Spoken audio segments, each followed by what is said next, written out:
Nama saya Reja Junendi Girsang, NIM 19075110006.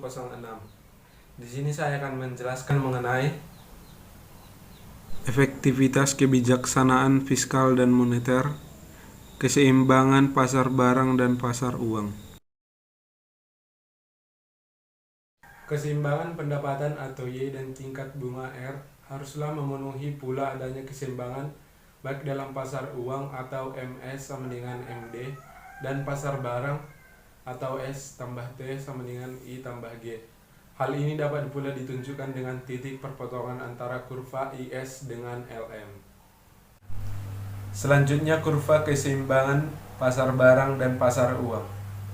Hanya pada titik E saja terdapat keseimbangan di kedua pasar atau MD sama dengan MS dan juga I tambah G sama dengan S tambah T. Pada titik yang lain A, B, C, dan D hanya terdapat satu keseimbangan saja seperti terlihat pada gambar di samping.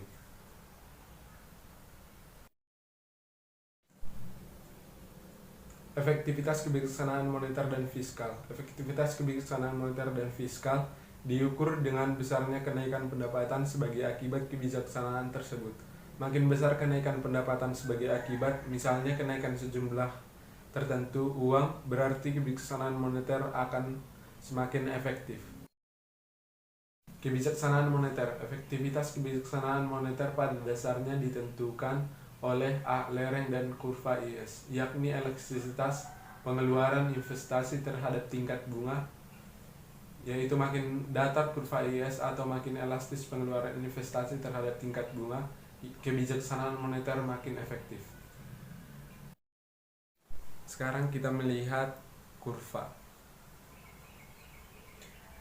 Misalnya dengan penambahan jumlah uang beredar, menyebabkan kurva LM bergeser dari LM0 ke LM1.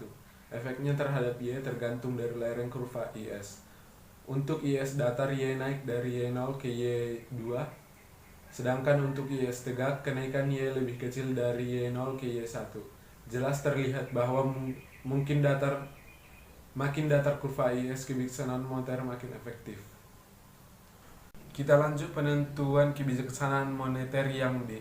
B. Lereng kurva LM, yakni elastisitas permintaan uang terhadap tingkat bunga.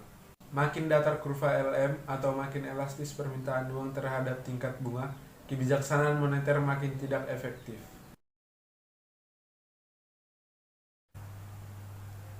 Untuk LM yang tegak, kebijaksanaan moneter yang ekspansif menyebabkan kurva LM bergeser dari LMT0 ke LMT1.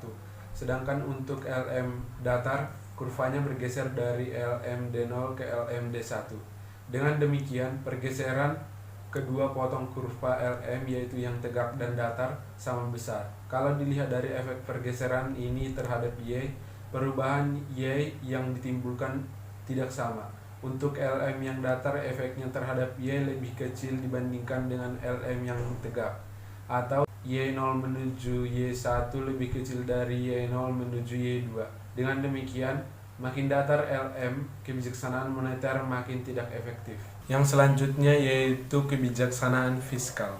Kebijaksanaan fiskal. Efektivitas kebijaksanaan fiskal pada dasarnya ditentukan oleh dua, yaitu A dan B. Yang pertama A, lereng kurva IS. Makin tegak kurva IS, kebijaksanaan fiskal makin efektif. Sebaliknya, makin datar kurva IS makin tidak efektif.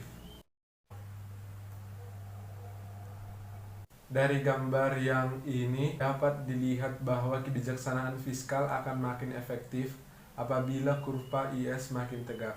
Pergeseran IST0 ke IST1 mengakibatkan Y0 ke Y2 lebih besar dari Y0 ke Y1.